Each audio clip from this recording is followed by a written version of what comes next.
Zone कार्यालयाला कुलूप ठोकण्याचा इशारा देताच गोंधळी वस्ती भागाला झोन अधिकाऱ्यांनी भेट देऊन 15 दिवसात समस्या सोडवण्याचं आश्वासन दिलं।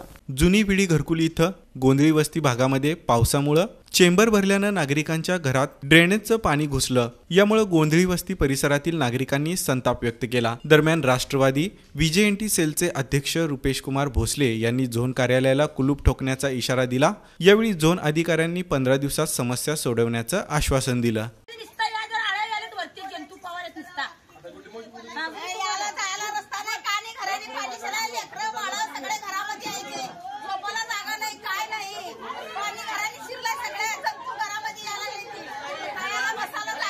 महापालिकेच्या अधिकाऱ्यांना वेळोवेळी सांगून देखील या ठिकाणी अधिकारी आणि कर्मचारी या ठिकाणचं काम करण्यामध्ये हलगर्जीपणा करतात आणि या ठिकाणी लोकांच्या घरामध्ये घाण पाणी लोकांच्या घरात जाते। लोकांचे मुलं बाळं, लोकांच्या माता भगिनी या ठिकाणी आजारी पडण्याच्या ठिकाणी आज दवाखान्याला त्यांचे अनेक पैसे जातात, ते आजारी पडतात।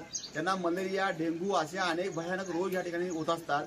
त्यामुळं आता जर या ठिकाणी तुम्ही जर वेळेवर काम केला नाही, रस्ते व्यवस्थित केला नाही, रस्ते व्यवस्थित झाले नाही, तर येणाऱ्या 15 दिवसामध्ये या भागाचं काम जर झालं नाही तर झोनच्या अधिकाऱ्यांना ऑफिसमध्ये कोंडून त्या ठिकाणी कुलूप लावून महापालिकेच्या अधिकाऱ्यापर्यंत आम्ही त्या ठिकाणी हे घाण पाणी तिथं ऑफिसमध्ये नेऊन टाकू। इतकी भयानक परिस्थिती या गोंधळी वस्तीची करण्यामध्ये इथल्या माजी नगरसेवकाचं काम